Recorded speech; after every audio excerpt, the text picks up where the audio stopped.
Deixe-me começar hoje mostrando-lhes uma experiência que vocês nunca viram antes. Eu tenho aqui uma espira conectada a um galvanômetro para indicar a corrente elétrica que irá passar nela. O feixe de laser, a mancha na tela, se movimentará sempre que uma corrente elétrica atravessar essa espira. Para fazer com que uma corrente passe por esse fio, pego esse ímã comum e movimento inicialmente introduzindo na espira.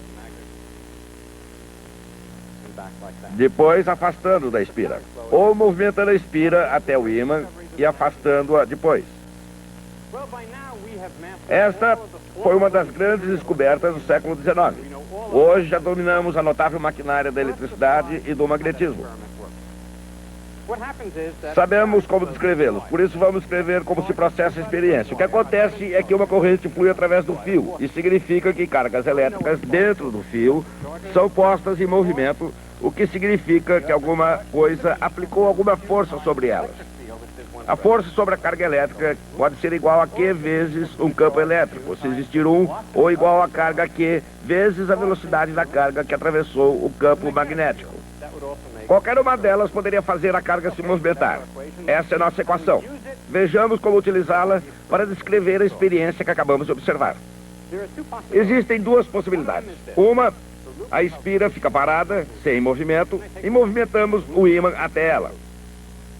Isso provoca um fluxo da corrente. Nesse caso, as cargas na espira não estavam em movimento. Portanto, não pode ter sido o campo magnético do ímã que as fez movimentarem. Mas como elas realmente se movimentaram, havia, portanto, um campo elétrico. Assim, concluímos que um campo magnético variável, causado pelo movimento do ímã, produziu um campo elétrico. Esta foi a grande descoberta de Faraday, a indução eletromagnética no século XIX, e essa é uma explicação dessa experiência. Mas existe uma outra explicação completamente diferente e independente que vamos mostrar agora. Suponhamos manter o ímã parado e movimentamos a espira. É claro que acontece exatamente a mesma coisa. Mas nesse caso não temos um ímã em movimento, nem um campo magnético variável. Na verdade, as cargas da espira que estão se movendo como um todo, porque estamos movendo a espira. Elas possuem a velocidade V. Essa velocidade no campo magnético do ímã produz uma força que faz com que a corrente flua. Isso também explica a experiência que acabamos de observar. Assim, esses dois fenômenos diferentes, ou seja, a espira parada e o ímã em movimento, e o ímã parado e a espira em movimento, são, na verdade, dois fenômenos completamente distintos e independentes, com explicações totalmente diferentes. Quando Albert Einstein percebeu isso, disse: "Vamos, pessoal, você só pode estar brincando. Qualquer um pode ver que isso é uma coisa só." Foi, portanto, essa simples experiência que assinalou o ponto de partida da teoria da relatividade. Não foi a experiência de Michelson e Morley, nem qualquer experiência exótica para detectar o movimento da Terra através do éter, mas esse pequeno e simples fenômeno que todos naturalmente conheciam, mas que deixou preocupado nada menos do que Albert Einstein. E o que preocupava Einstein não era que tivéssemos dificuldade em explicar esses fenômenos. Essa equação os explica perfeitamente em todos os casos. O que o preocupava era essa falha na perfeição intrínseca da teoria. E o que ele fez foi produzir uma teoria, a teoria da relatividade espacial, que possuía essa perfeição interna. E é exatamente essa teoria que vamos estudar agora.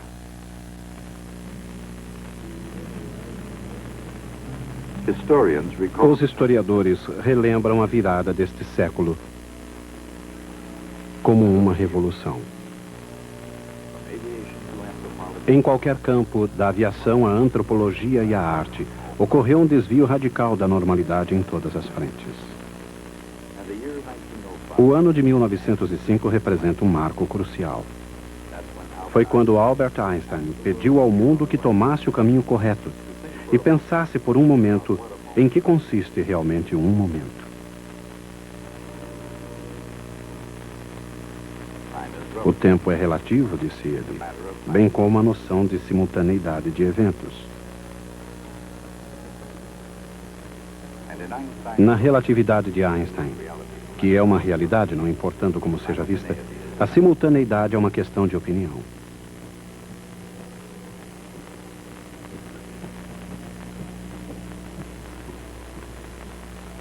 Observem, por exemplo, o que acontece quando se acende uma luz enquanto passa o trem de Henry.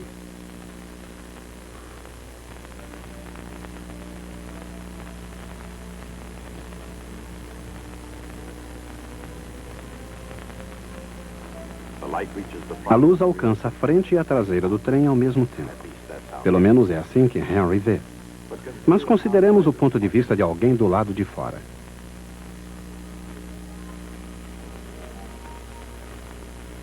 Para Albert, no chão, a parede traseira se aproxima da luz enquanto a parede dianteira dela se distancia.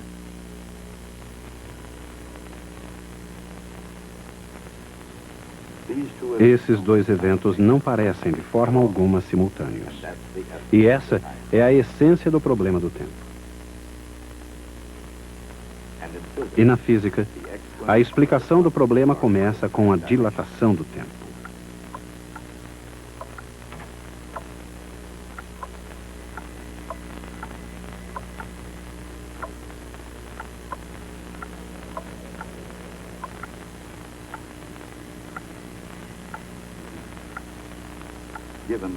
Tendo em vista a constância da velocidade da luz, não resta a menor dúvida que um simples relógio de luz em movimento se atrasa por um fator gama.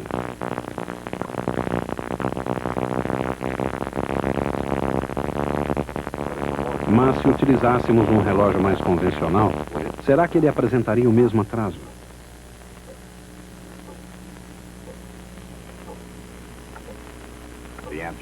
A resposta é oportuna, pois se só o relógio de luz atrasar, será possível comparar o tempo marcado pelos dois. Assim, se o tempo fosse o mesmo, eles estariam em repouso.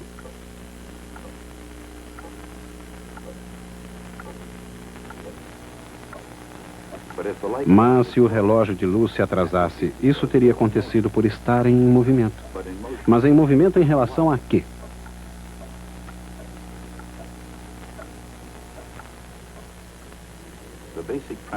A premissa básica da relatividade é que não pode haver movimento absoluto nem repouso absoluto. E se essas condições não existem, não há experiência que possa detectá-las. Assim, se a teoria da relatividade é correta, cada relógio do universo deve comportar-se exatamente como um relógio de luz. E isso não é uma descoberta que se refere exclusivamente a relógios. Esse é um fato sobre a natureza do próprio tempo.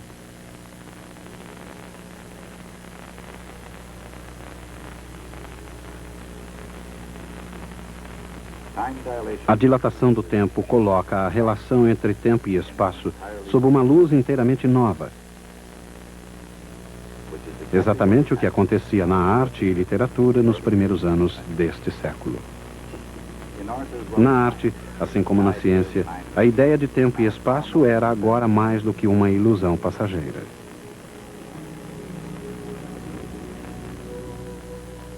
Assim como Einstein tentava colocar tudo numa nova perspectiva, Virginia Woolf incitava os escritores a ultrapassarem a linha de ferro formal de uma sentença. Nenhum escritor inovou mais em matéria de tempo e espaço que James Joyce. Assim como o mundo de Einstein, escreveu o crítico Edmund Wilson, o mundo de Joyce está em constante transformação, sendo percebido por diferentes observadores em tempos diferentes. E isso aconteceu com todos, cientistas e artistas, músicos e matemáticos, poetas e filósofos. E a teoria da relatividade de Einstein foi pelo menos tão longe quanto qualquer imaginação criativa. Na trilha da relatividade, a velocidade não só altera a natureza das coisas, ela altera também a maneira pela qual as coisas são percebidas. Isso porque a relatividade de Einstein é uma teoria do movimento e de como ele é visto por diferentes observadores. A teoria aplica-se a qualquer lugar, até mesmo o Brooklyn, e inclui todos os observadores, até mesmo um bom esportista como Henry. Dizem que Henry é muito rápido na bola e deseja ardentemente jogar pelos Brooklyn Dodgers. Ele se prepara para isso.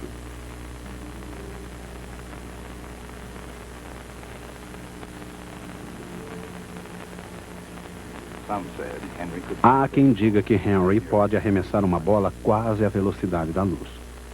E deste ponto de vista, ele realmente parece muito rápido.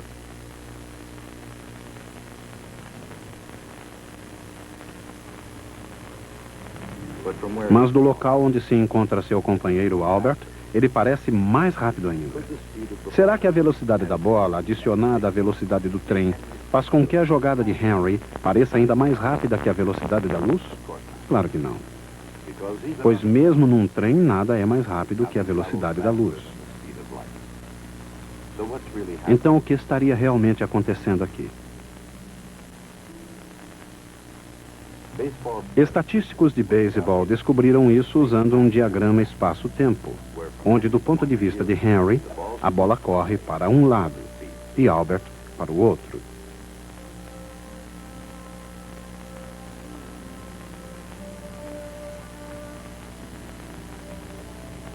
Como a distância é um eixo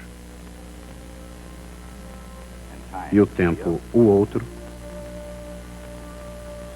a velocidade v', pode ser vista como a inclinação de cada linha,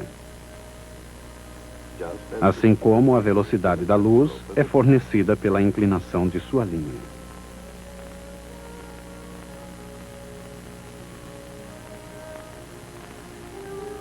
Neste gráfico, a luz percorre uma unidade de distância para cada unidade de tempo. Assim, c é igual a 1. Enquanto isso, o arremesso de Henry tem uma velocidade ux' igual a 0,6.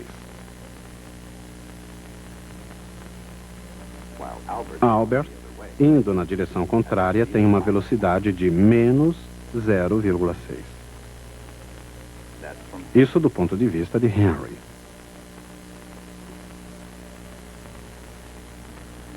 Por outro lado, para Albert, a velocidade da luz permanece a mesma, mas todas as outras velocidades são transformadas porque todas as inclinações são medidas sobre eixos inclinados. Naturalmente, a luz ainda percorre uma unidade de distância para cada unidade de tempo. E, portanto, c ainda é igual a 1. Mas agora, Henry se movimenta para frente a uma velocidade v igual 0,6. E a velocidade da bola é ux igual a 0,88. Na estranha aritmética da relatividade, não importa de que maneira a observemos, quando uma velocidade é adicionada a outra, o resultado é sempre menor que a velocidade da luz.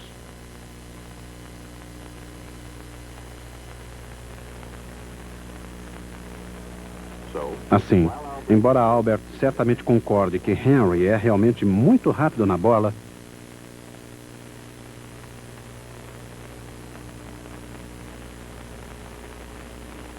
podemos sempre jogar um pouco de luz sobre a questão, com a certeza de que chegará primeiro. Mesmo na direção do movimento relativo, os componentes da velocidade jamais somam uma velocidade maior que a velocidade da luz. E a transformação da velocidade afeta os componentes perpendiculares ao movimento, pois embora as distâncias permaneçam as mesmas, o tempo muda de um sistema para outro.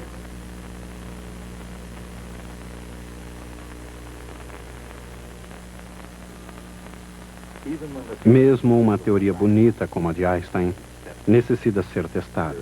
E existe um teste da relatividade, num fenômeno conhecido como decaimento dos mesons μ dos raios cósmicos.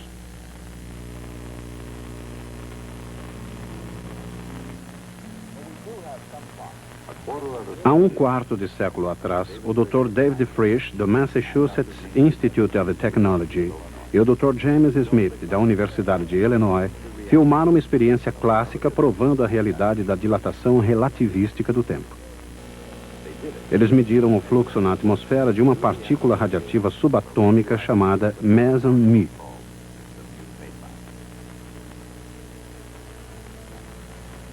Produzida no ponto mais alto da atmosfera da Terra, por raios cósmicos vindos do espaço exterior, os mesons-mi descem a uma velocidade próxima à velocidade da luz. Mas experiências de laboratório, como essa feita por Smith, mostram que os mesons-mi se desintegram naturalmente, depois de uma vida média de apenas 2 milionésimos de segundo. Isso significa que mesmo desenvolvendo uma velocidade próxima à velocidade da luz, eles não podem ir muito longe através da atmosfera antes de decaírem. Ou, em outras palavras, quando Frisch e Smith observaram 568 mesons-mi em seu detector, no alto do Monte Washington, calcularam que apenas 27 por hora deveriam chegar à base da montanha.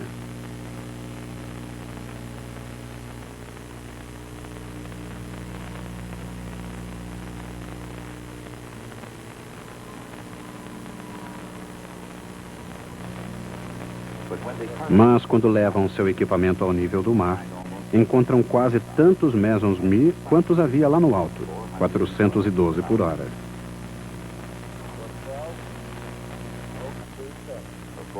Frisch e Smith não se surpreendem, é claro. A razão para essa discrepância é explicada pela teoria da relatividade. Viajando a uma velocidade próxima à velocidade da luz, o relógio interno dos mesons-mi anda mais devagar. O que significa que, observados da Terra, eles demoram em média mais de 2 milionésimos de segundo para se desintegrarem.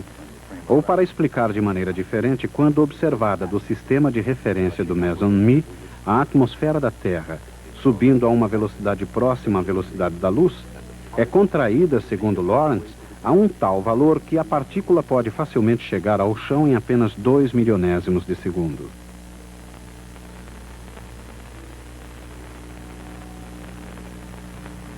Dois irmãos gêmeos, nascidos virtualmente no mesmo tempo e no mesmo lugar, são superficialmente muito semelhantes. Mas por dentro podem revelar-se tão diferentes quanto o dia e a noite. O fato de serem tão diferentes e ao mesmo tempo tão semelhantes talvez seja o maior dos paradoxos dos gêmeos idênticos. Mas na física, o paradoxo dos gêmeos nos traz à mente outra imagem. E como a teoria de Einstein, começa com um fato extraordinário em relação aos relógios.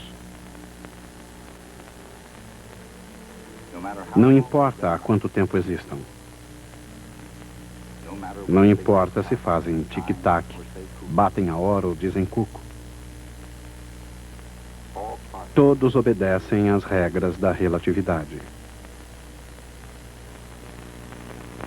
Naturalmente, essas regras também se aplicam ao relógio humano.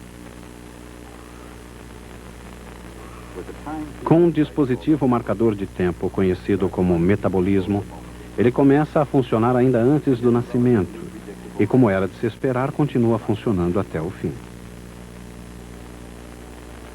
Mas o que aconteceria se o relógio humano se movimentasse a uma velocidade próxima da velocidade da luz? Para tentarmos descobrir, consideremos esses gêmeos idênticos, Albert e Henry. Desde o início, seus relógios biológicos começam a funcionar em perfeita sincronização. Mas dentro de pouco tempo, os melhores planos do pai e da mãe saem de sincronização.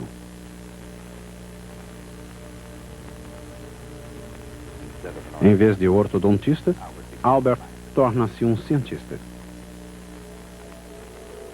Henry escolhe o que sobrou dos espaços abertos, o próprio espaço.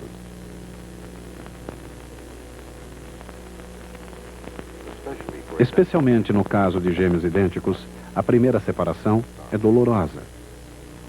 De qualquer maneira, viajando a uma velocidade próxima à velocidade da luz, Henry não tem problema de deixar Albert para trás. Essa é a primeira grande viagem de Henry para o seu novo patrão, a empresa bancária interplanetária. Destino Zog, a uma distância de 10 anos-luz. Missão: levar uma carga de pão branco e trocar por bolinhos Zog. Esses bolinhos deliciosos que os terrestres adoram. Mas isso não é o que há de mais extraordinário. Se Henry pudesse comparar o seu relógio ao de Albert, descobriria que o relógio de Albert está andando mais devagar. E se Albert pudesse comparar o seu relógio ao de Henry, descobriria que o de Henry está andando mais devagar. Isso parece um paradoxo. Como podem os dois relógios andar ao mesmo tempo, um mais devagar que o outro?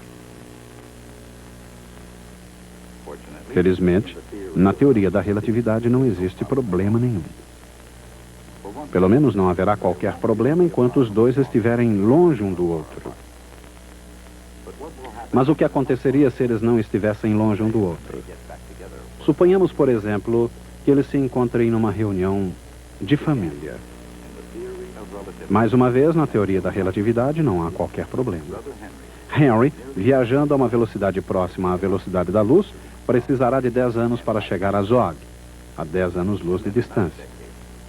E mais 10 anos para trazer os bolinhos de volta à Terra. Para Albert, isso equivale a 20 anos. Mas para Henry, seu irmão gêmeo, a situação parece diferente. Como para ele a distância está contraída pelo fator de Lorentz, tudo parece um pulinho à esquina. Um abrir e fechar de olhos, e Henry diz alô para as luzes coloridas de Zog City.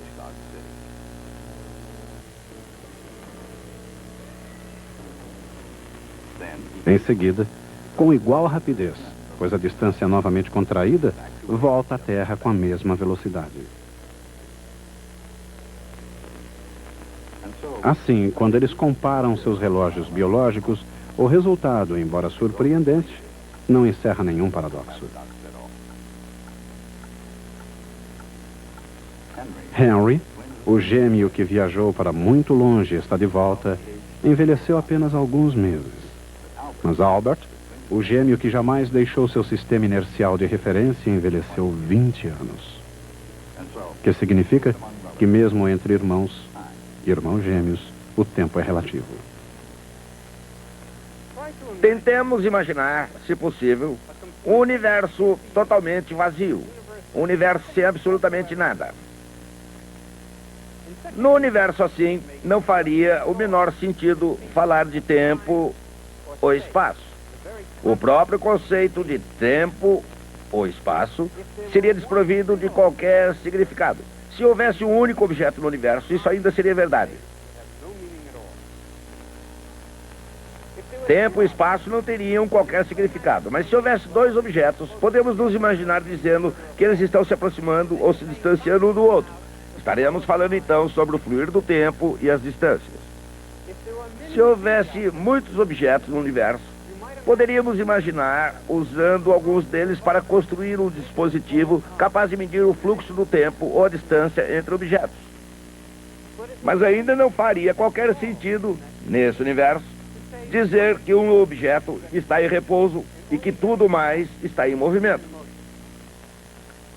Nesse universo, a lei de movimento mais simples que seria possível imaginar diria que cada corpo permanece no seu próprio estado de movimento até que algo interfira nesse estado. Isso é, naturalmente, a lei da inércia. Mas isso deve continuar fazendo sentido no universo em que a luz é capaz de se propagar no vazio. Mas se a luz tem uma velocidade definida, quando observada de um determinado ponto de referência, então existe algo como estado de repouso nesse sistema de referência. E todo o argumento em favor da lei da inércia vai por água abaixo.